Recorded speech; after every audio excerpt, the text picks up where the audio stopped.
پاک ہے، ہر غلطی سے پاک ہے، ہر کجی سے پاک ہے، ہر کمزوری سے پاک ہے، بالکل ابھی پاک ہے، تو جو ہے نا اب بات ہے مجدد دین و ملت کی، تو آپ ذرا توجہ فرمائیے گا، ذرا کان کھول کے آپ توجہ سے سنیے گا. میں نے ایک جملہ بولا کہ ہمارا عقیدہ ہے میرا اللہ بالکل ابھی جھوٹ سے پاک ہے، وہ بالفعل بھی جھوٹ سے پاک ہے، نہ وہ گناہ کر سکتا ہے اور نہ وہ گناہ کرتا ہے. سرزمین پہ ایک گروہ ملے گا ہر وقت تو ہیر کی رنگ لگاتے ہیں، لیکن ان کا عقیدہ ہے کہ اللہ جھوٹ بول سکتا ہے، بولتا نہیں ہے. اہل سنت و جماعت کا عقیدہ ہے میرا اللہ نہ جھوٹ بول سکتا ہے نہ وہ بولتا ہے، وہ بالکل بھی پاک ہے، وہ بالفعل بھی پاک ہے. اب اتنے سارے بندے جب مل کے اعلان کریں گے کہ میرے اللہ تو پاک ہے، ہر عیب سے پاک، ہر غلطی سے پاک، ہر کلی سے پاک، اور رحمان ہے رحیم ہے، اس کا درائے کرم جوش میں آ گیا. وہ کہہ سکتا ہے میری پاکی کا اعلان کرنے والوں جو میں نے بھی تمہیں بولا اسے مار کر. اب اس لیے اللہ نے گرامی قدر بچوں بیٹھ بیٹا بیٹھ سبحان اللہ. اب کوئی بیٹا بچہ اٹھانا تو اب حضرات تو اس لیے میں نے عرض کیا آپ سبحان اللہ کہیں گے اللہ رب العزت کی رحمت اپنے دامن میں سمیٹیں گے. تو اب حضرات توجہ فرمائیے گا، بات چونکہ آج حضرت کی ہے تو اسی پہ حکم ہوا، یہی موضوع ہے اور انشاءاللہ اس کے حوالے سے عرض کروں گا. آؤ میں بلا تمہید بات کا آغاز کروں. یہ قانون الہی چلا آ رہا ہے کہ جب سے رب نے آدم علیہ السلام کو پیدا فرمایا، جب بھی باطل سر اٹھاتا ہے اللہ اس باطل کو کچلنے کے لیے حق میں سے کسی شخصیت کو پیدا فرما دیتا ہے. اگر باطل نمرود کی صورت میں سر اٹھاتا ہے اللہ اسے کچلنے کے لیے اپنے پیارے حضرت ابراہیم خلیل اللہ کا انتخاب فرماتا ہے. اگر باطل جو ہے فرعون کی صورت میں سر اٹھاتا ہے اللہ اس باطل کو کچلنے کے لیے اپنے پیارے کلیم حضرت موسیٰ کو پیدا فرماتا ہے. اگر باطل ابو جہل و ابو لہب کی صورت میں سر اٹھاتا ہے اللہ اسے کچلنے کے لیے اپنے محبوب کا انتخاب فرماتا ہے. اگر باطل یزید کی صورت میں سر اٹھاتا ہے اللہ اسے کچلنے کے لیے راکب دوش مصطفیٰ امام حسین کو پیدا فرماتا ہے.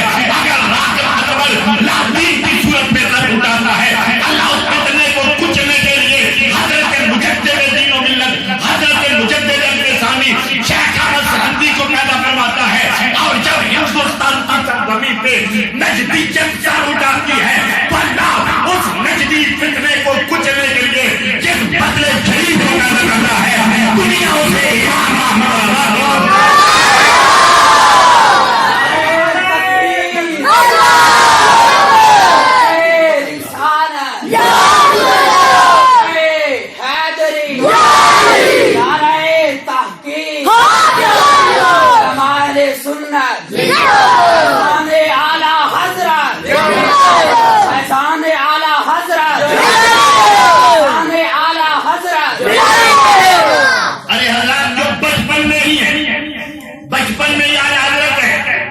استاد کے پاس پڑھ رہے ہیں، استاد زبر پڑھاتا ہے، امام کی زبان پہ زیر جاری ہوتا ہے. آپ کے دادا جان رضا علی خان آگے، آپ کے تو دادا جان رضا علی خان آگے، رضا علی خان آئے، انہوں نے کہا بیٹا استاد زبر پڑھا رہے، جب آپ نے نسخہ منگوایا تو غلطی سے زبر لکھی بھی تھے. آپ نے کہا بیٹا جب استاد زبر پڑھا رہا تھا تو آپ زیر کیوں پڑھ گئے، حالانکہ آپ کا صحیح ہے وجہ کیا ہے؟ تو آپ نے کہا دادا جان میں پڑھتا زیر تھا لیکن کوئی غیبی طاقت میری زبان پہ، میں زبان سے زبر ادا کرتا تھا لیکن کوئی غیبی طاقت میری زبان پہ زیر جاری کر دیتی تھی. آج 13 سال کی عمر میں ہم بچے کو درس نظامی پڑھنے کے لیے داخل کرواتے ہیں. ارے یہ بریلی کا سلطان ہے، 13 سال کی عمر میں درس نظامی مکمل پڑھ کے پہلا فتویٰ جاری کرتا. اور پھر ایک بات میں بولوں، میرے اعلیٰ حضرت کو صرف قرآن و حدیث پہ نہیں، انشاءاللہ آگے بات عرض کروں گا، صرف قرآن و حدیث پہ نہیں میرے امام کو مجدد دین و ملت کو اللہ نے 52 سے زیادہ علوم پہ مکمل دسترس عطا فرمائی. ایک علی گڑھ یونیورسٹی کے وائس چانسلر ڈاکٹر ضیاء الدین، وہ جیومیٹری الجبرے کے بڑے ماہر تھے، ریاضی کے بڑے ماہر تھے، لیکن ایک مسئلے میں پھنسے تو کوئی ان کا حل نہ بتا سکا. جرمنی جانے لگے. ان کے ایک دوست نے کہا جرمنی جب نہ جائیں میں آپ کو بریلی شریف اعلی حضرت کے پاس لے کے چلتا ہوں. انہوں نے کہا وہ احمد رضا تو قرآن و حدیث پڑھانے والا، اسے کیا پتا جیومیٹری کیا ہوتی ہے، الجبرا کیا ہوتا ہے. انہوں نے کہا ذرا ایک دفعہ میرے امام کی بارگاہ میں چلو تو صحیح نہ. اب وہ لے کر امام اہل سنت کی بارگاہ میں آگاہ شرف تشریف لائے. انہوں نے کہا یہ ہمارے ڈاکٹر ضیاء الدین ہے، تعارف کروایا تو کہتے ہیں یہ مسئلہ ہے ان کا ریاضی کا. اعلیٰ حضرت نے کہا بتائیے میرا، اگر آقا کے غلاموں توجہ فرمانا، یہاں پہ علماء کی کثرت ہے. اعلیٰ حضرت آپ نے جب مسئلہ سنا تو شاگرد بیٹھے، ایک ہی 9 سال عمر ہے، ایک ہی 11 سال عمر ہے. آپ نے فرمایا دونوں میرے بیٹوں یہ ڈاکٹر صاحب کا مسئلہ تو حل کر دو. اب ڈاکٹر صاحب کو ان 2 شاگردوں نے فوراً مسئلہ حل کر دیا. ڈاکٹر صاحب کہتے ہیں حضور یہ بتائیں یہ علم کہاں سے پڑھا ہے، یہ جیومیٹری کا علم آپ نے کہاں سے پڑھا؟ میں تو جرمنی پڑھ کے آیا، فلان جگہ پڑھ کے آیا، فلان جگہ پڑھ کے آیا. آپ نے کہا میں نے پڑھا نہیں ہے، بس رب دیتا گیا، احمد رضا لیتا گیا. بس میں نے تو اپنے والد سے تفریح ضرب کے 4 مسائل پڑھے، باقی جو کچھ سکھایا ہے میرے رب نے سکھایا. اب یہ اتنا سنا تو ڈاکٹر ضیاء الدین کہتے لوگوں میں نے علم لدنی کے بارے میں کانوں سے سنا تھا، آج میں نے اپنی آنکھوں سے دیکھ لیا. یہ ہے ریاضی کی بات. اب ایک بات اور بھی آپ کو سنا دوں. اعلیٰ حضرت رحمۃ اللہ تعالی کے پاس ایک علم النجوم کا امام آ گیا اپنے وقت کا. اعلیٰ حضرت کے پاس آیا نا، تو اعلیٰ حضرت نے اسے کہا یہ بتاؤ بارش تمہارے اندازے کے مطابق کب ہوگی؟ آج ہمارے محکمہ موسمیات اندازے لگاتے ہیں. تو انہوں نے کہا تم ذرا اندازہ لگاؤ کہ بارش کب ہوگی. انہوں نے کہا 1 مہینے تک بارش نہیں ہو سکتی، ستارے مجھے بتا رہے ہیں. اعلیٰ حضرت نے کہا لیکن اگر میرا اللہ چاہے تو ابھی بارش نازل کر سکتا. انہوں نے کہا ستارہ فلاں فلاں فلاں فلاں جہاں فلاں وہاں، ستاروں کی چال بتا رہی ہے کہ بارش 1 مہینے تک نہیں ہو سکتی. اعلیٰ حضرت نے کہا یہ گھڑی کو دیکھو ٹائم کیا. انہوں نے کہا 11:15 بجے. اعلیٰ حضرت نے کہا 12 بجنے میں کتنی دیر؟ انہوں نے کہا 45 منٹ. اعلیٰ حضرت نے گھڑی کی سوئی کو پکڑا اور فوراً 12 بجے کر دیا. وہ ٹن ٹن کرنے لگی.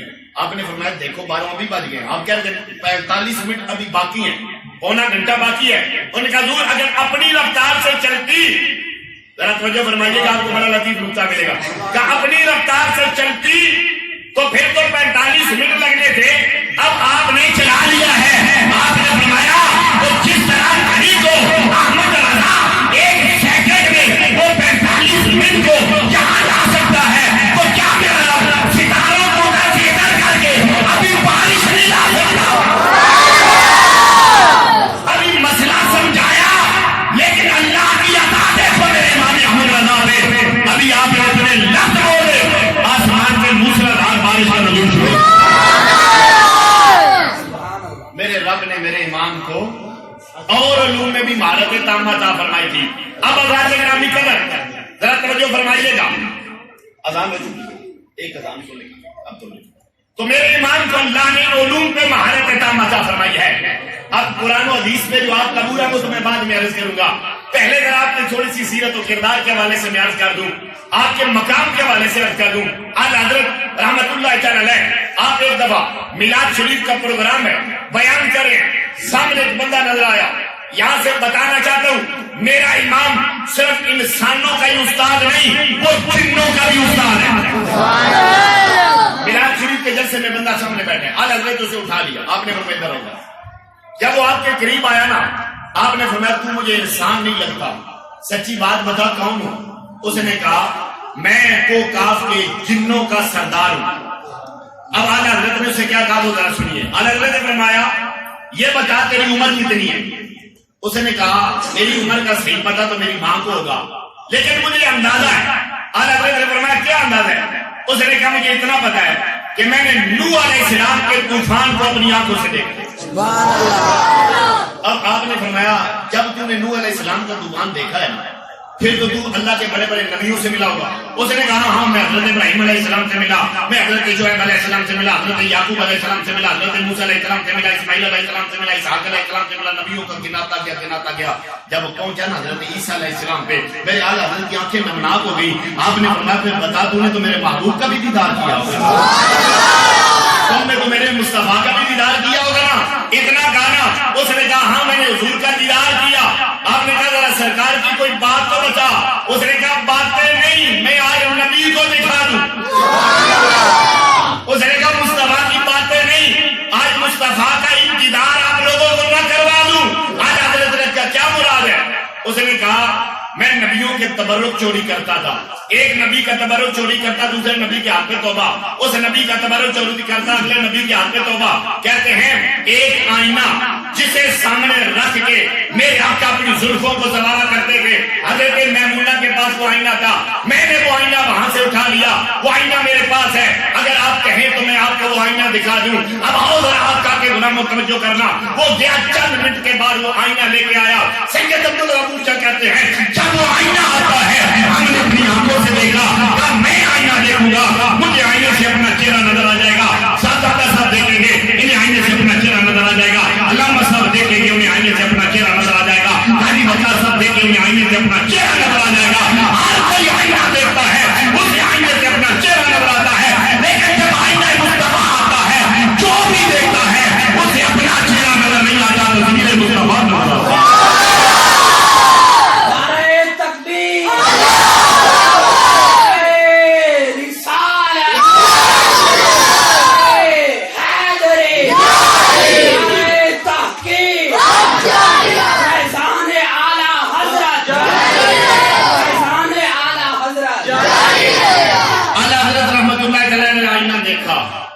جلسے والوں کو دکھایا, ہر ایک کو دیدار مصطفیٰ نصیب ہوا.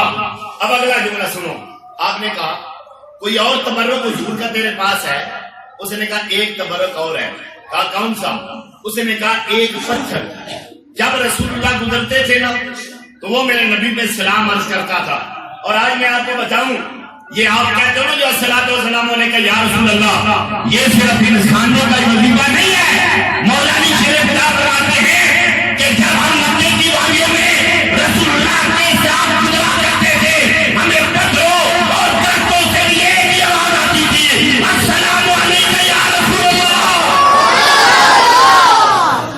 اب توجہ ذرا فرماؤ, یہاں علماء بیٹھے, پوچھ لو پتھروں میں, درختوں میں کوئی مشرک نہیں ہوتا. مشرک دو طبقوں میں, یا انسانوں میں ہے یا جنوں میں.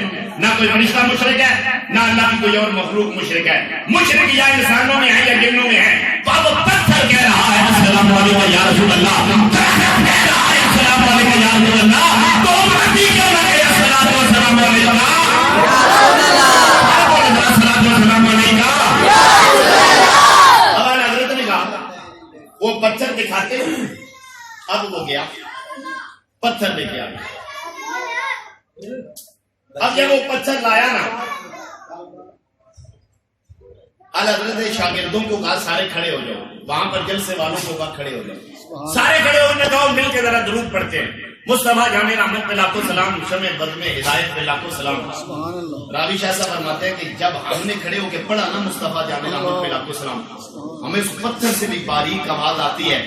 کہتے ہیں کان قریب کرتے ہیں, خدا کی قسم جو سلام ہم پڑھ رہے تھے وہی سلام وہ پتھر پڑھ رہا. سبحان اللہ, وہی سلام وہ پتھر پڑھ رہا تھا. یہ میرا امام محمد رضا, ارے حضور کی بارگاہ کا حضوری, ارے وہ جن کہتا ہے وہ کوئی آپ کے جنوں کا سردار کہتا ہے کہ سرکار دو عالم صلی اللہ علیہ وسلم کی میں نے زیارت کی ہے, اور احمد رضا مجھے آپ سے بھی بڑا پیار ہے. کہ آپ ہر ایک کو عشق مصطفیٰ کا درس دیتے ہو, محبت رسول کا پیغام دیتے ہو, تو امام احمد رضا کا اوڑھنا بچھوڑنا عشق مصطفیٰ کا. حضرات گرامی قدر آپ خود فرمایا کرتے تھے, لوگوں اگر میرا دل چیر کے دو ٹکڑے کر دو, ایک طرف لا الہ الا اللہ لکھا ہوا نظر آئے گا, اور ایک طرف محمد رسول اللہ لکھا ہوا نظر آئے گا.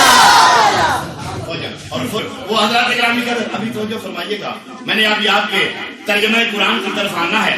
میں نے آپ کی ہدایت بخشش کی طرف آنا ہے. ابھی تو میں آپ کے سیرت کے حوالے سے اور انشاءاللہ یہ لمبا چوڑا نہیں, مختصر سے وقت میں نہیں چاہتا کہ آپ کو کوئی بات سمجھ آئے. انشاءاللہ ہر بندے کو بات سمجھ آئے گی, لیکن آپ ذرا میری طرف توجہ فرمائیے گا. وہ میرے امام احمد اہل سنت, ذرا ایک بات محبت کی آج سنیے. ایک دفعہ حضرت رحمت اللہ علیہ آپ کا ایک مرید آپ کے پاس آیا, اس نے آ کر تعویذ مانگا. کہا حضرت کاروبار میں برکت نہیں ہے, کاروبار میں برکت نہیں, کوئی تعویذ دے. تعویذ دیا اور میں جاؤ یہ اپنے پیسے والے گھلوں میں رکھ دینا. اللہ نے اتنی برکت ادا کی, اتنی برکت ادا کی کہ اس کو اپنی دکان پہ کئی ملازم رکھنے پڑ گئے, کئی ملازم رکھنے پڑ گئے. آرڈر آنے لگے. ارے جس کی دکان پہ دن میں 10-15 پان نہیں بکتے, آج ایک ایک دن میں ہزاروں پان وہ بیچ رہا ہے. پاس والی دکان تھی, وہ ایک بندہ چلا گیا اپنے پیر کے پاس. اس نے کہا حضرت میرے فلاں ساتھ والی دکان پہ وہ فلاں دکاندار ہے, وہ اپنے پیر کے پاس گیا تو پیر نے اسے تعویذ دیا, بڑی برکت ہوگی, آپ بھی کوئی تعویذ دے. پیر نے تعویذ دیا, فرمایا یہ کہ جو سورہ مزمل کا تعویذ, اگر برکت ہوئی تو ٹھیک, کاروبار نہ بڑھانا تو پھر آنا تعویذ بدل ڈالو. اب انہوں نے تعویذ ڈالا, گلے میں کوئی تبدیلی نہ ہوئی. پھر آ گیا پیر نے پھر تعویذ بدلا, اگلے دن پھر بدلا, اگلے دن پھر بدلا. چند دن پیر تعویذ بدلتا رہا. ایک دن پیر نے کہا ایک دفعہ جاؤ اس غلے سے کسی طرح سے وہ تعویذ اٹھا کے لاؤ, میں دیکھوں تو صحیح وہ کون سا نقش ہے جو اس پہ بنا ہے. سورہ محمد کا نقش ہے, سورہ ملک کا ہے, یا کوئی اور سورت کا, میں دیکھوں تو صحیح کیا لکھا ہے. امام احمد رضا نے آقا کے غلاموں ذرا توجہ فرمانا. اب جب وہ گیا اس نے چپکے سے غلے سے تعویذ اٹھایا, اٹھا کر اپنے پیر کو دیا. جب پیر نے تعویذ کھولا نا تو پیر کی آنکھوں سے آنسو نکل پڑے, آہ نکل گئی پیر کی. کہا جاؤ اس تعویذ کو واپس رکھو. وہ تعویذ واپس رکھ کے آ گیا. کہتے حضور بتائیں کون سی سورت کون سی حدیث لکھی تھی. پیر نے کہا تم رہنے دو, تم جاؤ. اس نے کہا نہیں حضور آپ بتائیں اس تعویذ پہ کیا لکھا تھا. اے محمد عربی کے غلاموں ذرا توجہ کرنا. تو جب وہ پیر نے کہا ارے کیا پوچھتے ہو امام احمد رضا کا, جب میں نے تعویذ کھولا اس پہ صرف یہ لکھا تھا حضرات پان یہاں سے خریدیں. کہتے جب امام احمد رضا اپنا جملہ لکھے تو اتنی برکت ہے, وہ احمد رضا جب حدیث لکھے گا تو اتنی برکت ہوگی.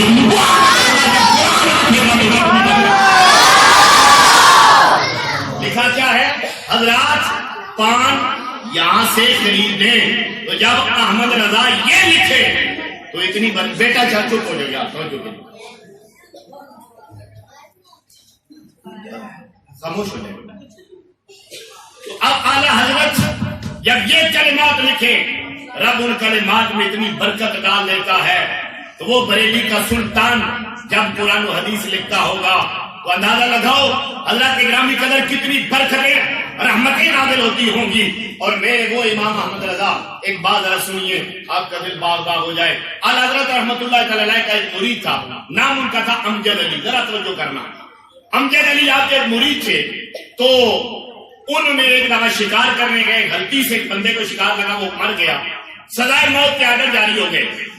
اب جب سزائے موت کے آرڈر ہو گئے, چند دن پہلے آپ کے گھر والے ملنے گئے تو گھر والے پریشان ہو گئے. انہوں نے کہا پریشان نہ ہونا, یہ عدالت مجھے پھانسی نہیں دے سکتی. مرید ہے امام احمد رضا کا, کہا یہ عدالت مجھے پھانسی نہیں دے سکتی. انہوں نے کہا اب ایک دن پہلے ماں ملنے گئی, ماں رو رہی ہے. تو امجد علی کہتے ہیں امی جان رونے کی ضرورت نہیں, کل ناشتہ آپ کا بیٹا آپ کے ساتھ کرے گا. کل ناشتہ آپ کے ساتھ کروں گا. ماں نے کہا بیٹا تیری کل غلام وقت میں تجھے پھانسی چڑھا دیا جائے گا, تو کہتے ہیں ناشتہ کروں گا. امی جان میں آپ سے وعدہ کروں انشاءاللہ ناشتہ آپ کے ساتھ کروں گا. اگلے دن بلایا امجد علی کو, تختہ دار پہ چڑھا دیا گیا, پھندا گردن میں ڈالا جانے لگا. جلال کہتا ہے کوئی خواہش کوئی تمنا ہے تو بتا دو. امجد علی نے کہا تمنا وہ بتائیں جن کی موت کا وقت قریب آیا ہو. تمنا وہ بتائیں جن کی موت قریب ہو. کہا بھی میری موت نہیں آنے والی. اس نے کہا جی پاگل آدمی کہ چند منٹوں کے بعد یہ جھولنے والا ہے اور یہ کہتا ہے کہ ابھی میرا وقت نہیں آیا. اس سے پہلے کہ پھندا ڈالا جاتا ایک بندہ دوڑ کے آیا. اس نے کہا ملکہ وکٹوریہ کی تاج پوشی کی خوشی میں کتنے قیدیوں کو چھوڑ دیا گیا ہے,